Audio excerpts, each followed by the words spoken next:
여러분 안녕하십니까. 이제 금요일은 청소년 문제와 보호정책에 대해서 알아볼 시간입니다. 물론 청소년 보호는요, 다양한 사회적 유형과 의미를 내포하고 있기 때문에 학문적으로 명확하게 개념 정의는 어렵습니다. 사실은 학문을 연구하는 사람들은 개념이 중요하기도 하지만 이 개념을 명확하게는 정말 어려운 것이고요.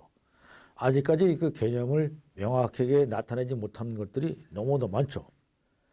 이 청소년 보호와 보호에 관한 것도 마찬가지입니다. 도대체 무엇을 청소년 보호의 개념으로 할 것이냐는 것은 굉장히 어려운 내용이 되는 것입니다.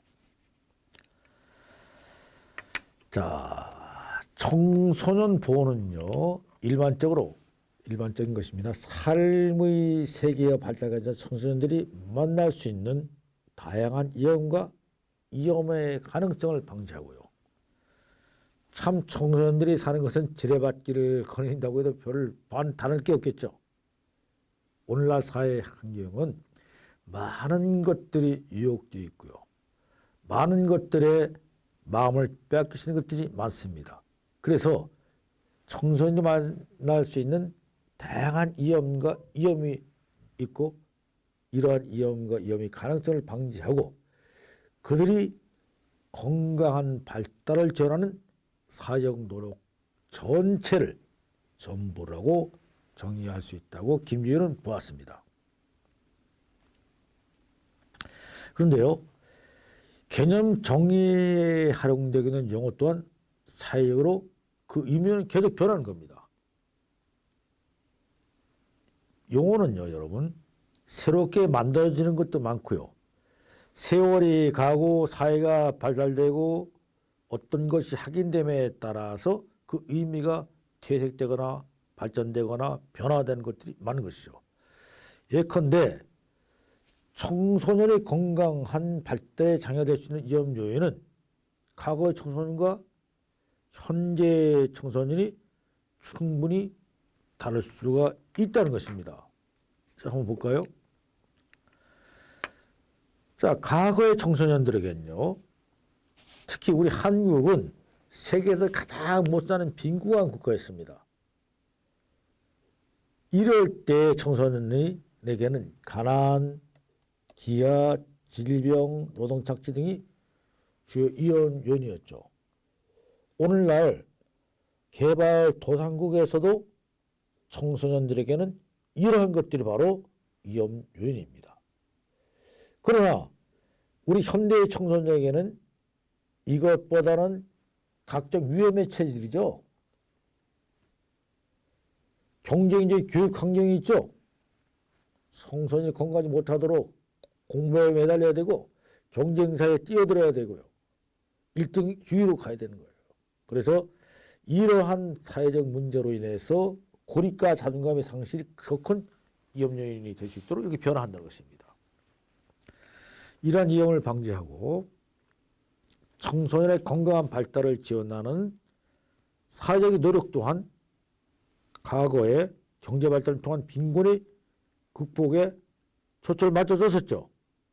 그러나 현대사회는 여가 문화, 어떻게 즐기는 문화가 되느냐, 어떻게 건강하게 삶의 질을 높이는 문화를 만들어 나가느냐 하는 참여 프로그램을 통한 심리적 치유가 보다 중요하게 다뤄지고 있다는 것입니다.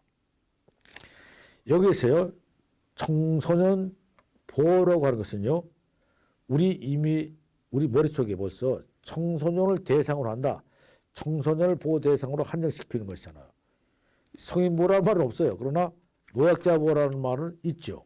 청소년은 아직 미약하고 어리기 때문에 덜 성숙한 인간이기 때문에 보호가 필요한 그러한 대상으로 설명할 수가 있을 것입니다. 자, 청소년을 단순히 하게요, 규제를 통해 보호한다는 인식은 한계를 갖다 극복하기 위해서는 새로운 관점이 접근이 필요합니다. 그래서 즉 청소년 보호의 개체로 접근하기보다는 청소년들이 스스로 자신들의 기본적인 권리를 누릴 수 있는 주체로 바라볼 필요가 있는 것입니다. 우리 대한민국 헌법은요, 모든 개인을 존엄성을 가진 인격적 주체로서 자율적으로 삶을 결정하고 형사에 나갈 줄 아는 인간으로 전제하고 있습니다. 이는 기본권을 제한함으로써 청소년을 보호하려는 담백 사고로부터 탈피하여 청소년 보호의 진정한 의미를 다시 생각할 수 있는 근거가 된 것입니다. 자, 그러면 보호 정책에 있어서 소극적 보호 정책이 무엇인가를 알아보도록 하겠습니다. 청소년 보호 정책이라고 하는 것은 교육, 노동, 복지 등 생활 전반의 영역에서 청소년을 보호하기 위한 법과 제도, 사법을 포괄하는 정책을 의미하는 것입니다. 따라서 이는 기본적으로 법률에 의거하여 시행되는 것입니다. 우리나라 청소년 발전은요, 크게 4가지 단계로 해서 발전되어 왔는데요. 이를 갖다가 알아보도록 하겠습니다. 제일 첫 번째 단계는요, 강복 이후부터 1945년 우리나라의 강복 이후부터 1980년 청소년율법이 제정되기 이전까지는 미성년자, 요보호아동, 근로청소년을 보호하고 법을 위반하는 청소년에 대한 조정과 처벌이 주된 정책 목표였습니다. 이것이 첫 번째 단계이고요. 두 번째 단계는 이 이후에, 즉 1987년부터 1997년 청소년 보호법이, 이것은 육성법이죠. 이건 청소년 보호법이 제정되기 이전까지로요.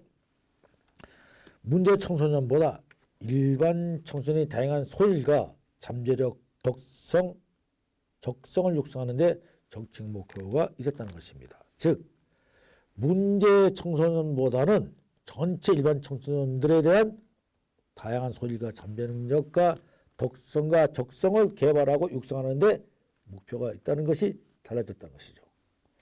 그리고 제 세 번째 단계를 보면요. 세 번째 단계는 1900보호법이 시행된 이전까지로서요. 이후부터 2005년 청소년위원회가 발족될 때까지, 이전까지를 갖다가 얘기하는데, 이때는 이제 우리 대한민국도 잘 사는 나라로서 유해 한계에 대한 규제를 통해 청소년을 보호하는 데 그 목표가 있었다는 것입니다.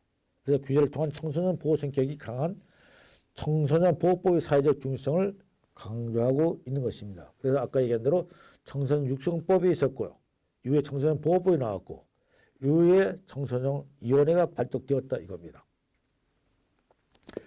그리고 네 번째 단계에서는요, 2005년도 청소년위원회 발족 이후 시기로 보는데요. 위기 청소년을 종합적으로 지원할 수 있는 안전망 확충과 청소년들의 인권 증진을 통해 다양한 사회적 활동 참여를 증진시키는 데 주된 목표가 있었습니다. 이러한 표현은 규제를 중심으로 한 소극적 보호정책으로부터 성장과 참여를 촉진하는 적극적 보호정책으로 발전해 나가는 것이라 할 수 있다. 소극적 보호정책은요, 규제를 중심으로 한다고 그랬죠. 그러나 적극적 보호정책은 성장과 참여를 촉진시키는 것이라고 지금 설명을 드렸습니다. 그럼 다음에 이제 적극적 보호정책에 관해서 생각해 보겠습니다. 적극적 보호정책은요, 1997년 청소년 보호법이 제정과 청소년 보호위원회가 출범됨으로써 청소년 유해 환경과 매체 등으로부터 청소년 보호를 위한 다양한 사업이 실시되게 된 것입니다. 그래서 또한 청소년 보호에 대한 사회 전반의 관심을 갖다 높이고요. 급변하는 사회 환경 속에서 청소년들을 건전하게 성장시키는 환경 개선에 크게 기여하게 되었는데요. 특히 규제 중심의 소극적 보호 정책은 청소년을 정신적, 육체적으로 미흡한 존재로 보고 자율적 의사결정의 주체로 인정하지 않는다는 인식의 한계를 드러내는 것으로 볼 수가 있는 것입니다. 그러나 2000년대에 들어서서 우리 사회는 민주화 수준이 높아졌고요.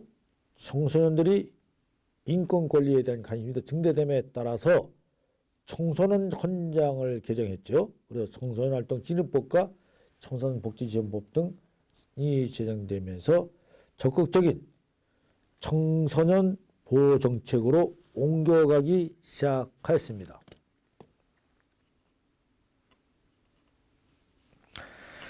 최근 들어 이제 청소년 사회 구성원으로 인정하고 이들을 다양한 사회적 참여 활동을 보장하기 위한 정책들이 마련된 것은 긍정적인 변화로 평가할 수 있을 것입니다. 그러나 법과 제도 정비도 중요하지만 이에 못지않게 중요한 것은요, 우리 사회 구성원들이 인식이 바뀌어야 된다는 것입니다. 우리 사회에서 여전히 청소년들을 자율적 의사결정 주체로 인정하지 않고 각종 규제를 통해 지도해야 한다고 생각하는 사람들이 많은 것입니다. 이와 같이 인식이 변화시키기 위한 사회적 노력이 병행되어야만 청소년 보호에 실질 효과를 거둘 수 있다고 생각합니다. 자, 우리 이제 4학년 학생 여러분, 여러분들은 이 교육과정을 마치면은 이제 8개 과목을 이수함으로써 청소년 지도사를 갖다가 딸 수 있는 기회가 주어집니다. 면접만 통과되면 되는 것인데요. 바로 여러분들이 청소년 지도사가 되기 위해서는 청소년 보호 정책이 어떻게 있는가를 잘 알아야 한다고 생각되고 이를 강조하는 바입니다. 한국 청소년 보호 정책을 보면요, 대개 이제 가정 차원의 보호와 학교 차원의 보도가 있는데요.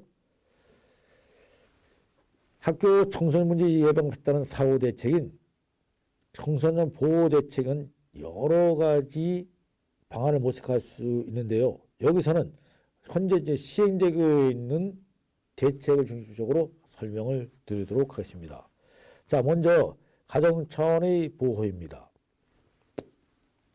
가정 차원의 보호는 이런 부모 교육 상담이 있고요.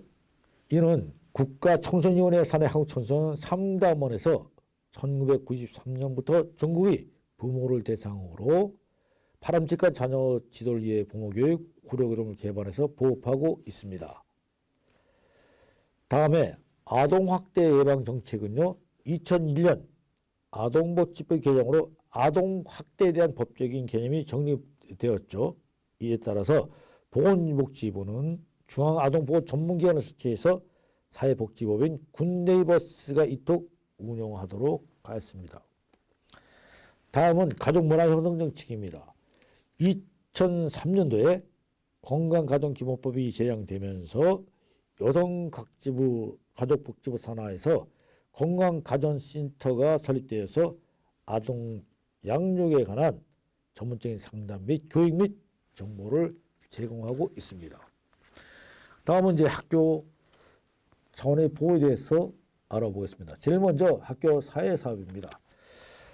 이는요, 학교 폭력이나 학업 중단 같은 문제를 예방하고 해결하기 위해서 사회사업적 가업을 통해서 학교 기능을 향상시키면서 교육 목적성을 달성하고자 하는 것이 바로 학교 사회사업이고요. 대안학교는 정형화된 학교 교육에 대한 문제점과 학생들의 다양한 요건과 특성을 반영할 수 있는 학교의 설립 필요성에 따라서 특성화 학교의 형태로 추진되고 있습니다. 특성화 고등학교는요, 크게 직업 분야 학교, 체험 교육 분야, 대안 교육 분야 고등학교로 구분됩니다. 이러한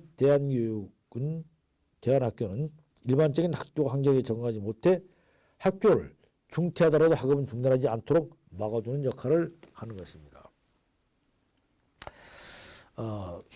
제가 그 대한교육을 전공했어요. 그래서 제가 전공한 대한교육학에서 두런두런 학교를 운영하고 있습니다.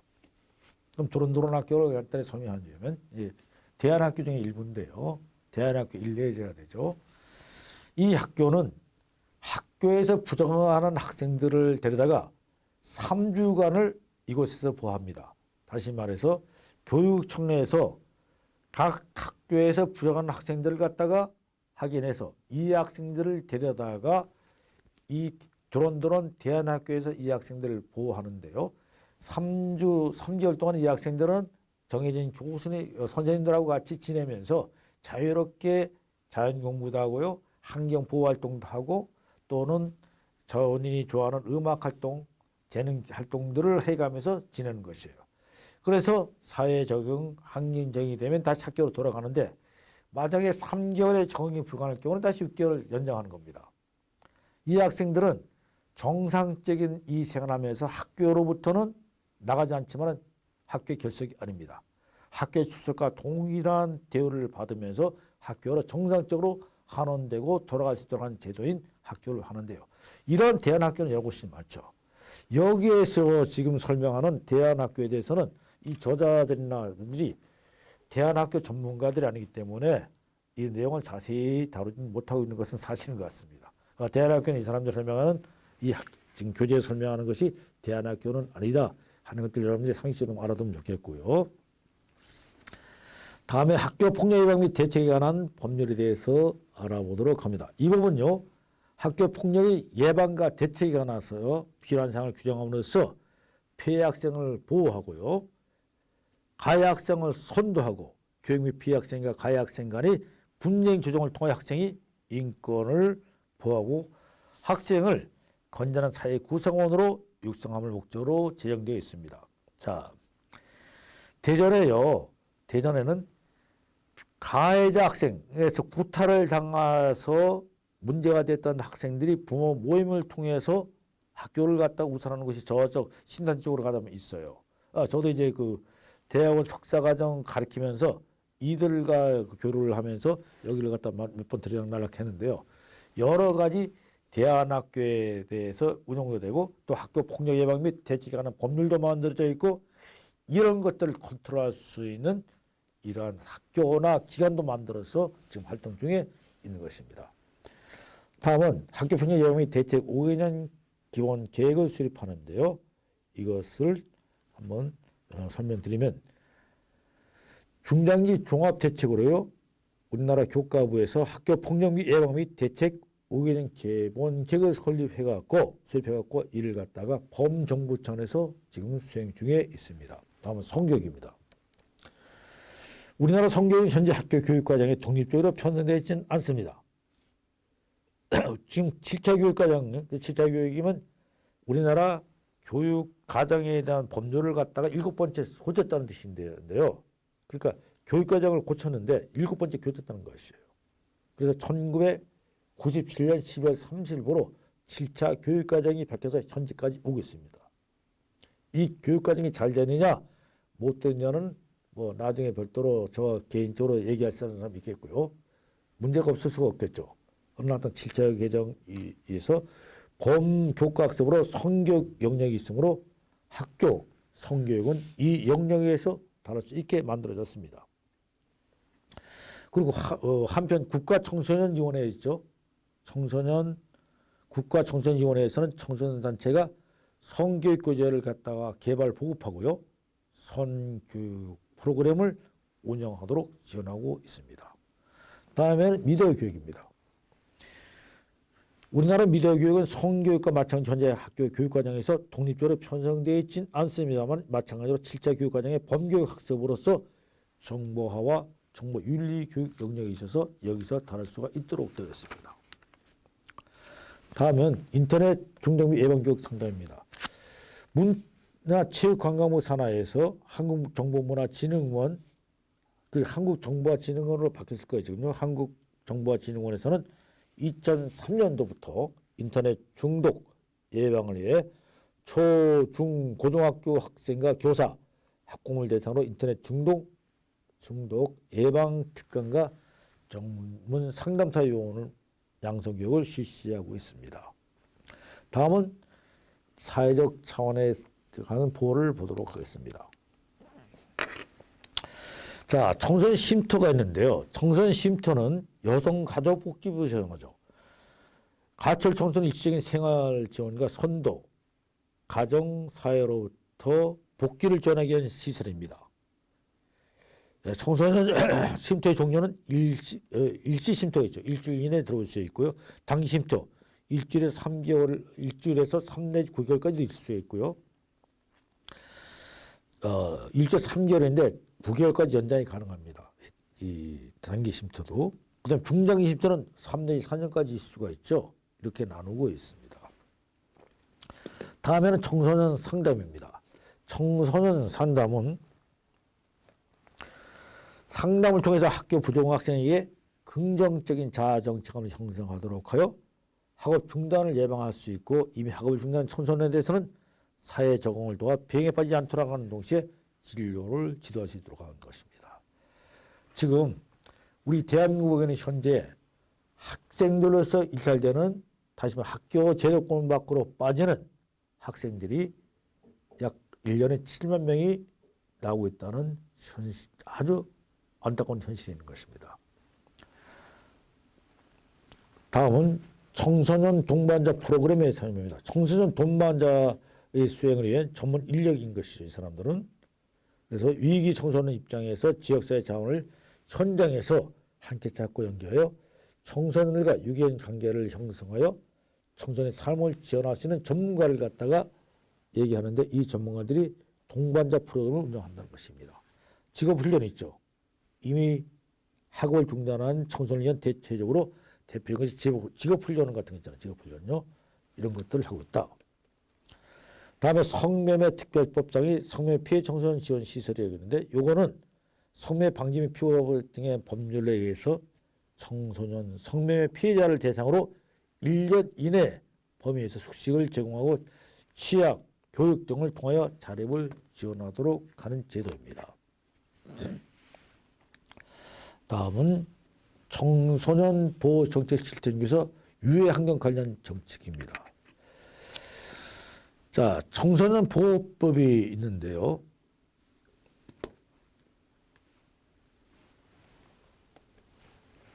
청소년 보호법은 청소년의 유해한 물체물과 약물 등을 청소년에게 유통되는 것과 청소년이 유해업체에 출입하는 것 등을 규제하고요.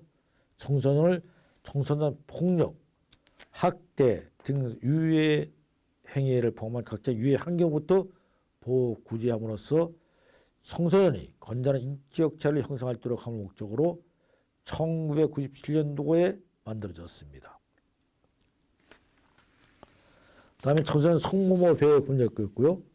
그 다음에 정보역경 방지라는 각종 법률이 있는데요.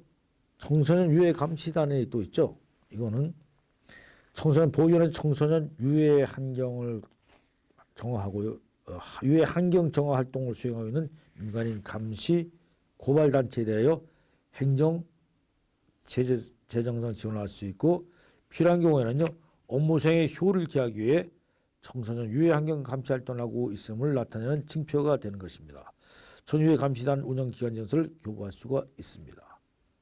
다음은 청소년 유해 매체 심의 기관이 있는데요. 이는 우리나라 청소년 유해 매체의 심의 기관에서는 한국 간행물윤리위원회와 영상물 등급위원회, 청소년 보호위원회, 공론윤리위원회, 방송통신위원회 등을 통해서 통한 보충적 심의기관이라고 되어 있습니다. 다음은 유해 청소년 차단을 위한 기술 및 제도로서요. 이는 정보통신위원회의 해외 음란 청소년 유해 정보 등급 데이터베이스 구축과 청소년 유해물을 차단 소프트웨어를 음란 스팸 인식 차단 소프트웨어 성인 인증 시스템 인터넷 내용 등급제 인터넷 119 파랑새 등을 운영하고 있는 것입니다. 자, 다음은 청소년 문제 정책의 시작점에 관해서 알아보는데요. 이는 제일 먼저 청소년 보호정책 여타 공공정책은 조금 그 성격이 다른데요. 대부분의 국가는 행정적인 보통 직무형에 따라 구조화되어 있죠. 예컨대 국토방위는 국내 치안, 재정, 운영, 교육, 보건 등 정무성이 집중될 때 가장 효율적으로 관리될 수 있는 방식입니다. 그런데 청소년 정책은 그 대상의 직무 영역이 아니라 인간이기 때문에 집중이나 곧 효율성이 보장해 주지 않죠. 그래서 정부나 청소년 관련 부서가 그 오랜 세월 안정적으로 사업을 관리하는 경우는 드물게 됩니다.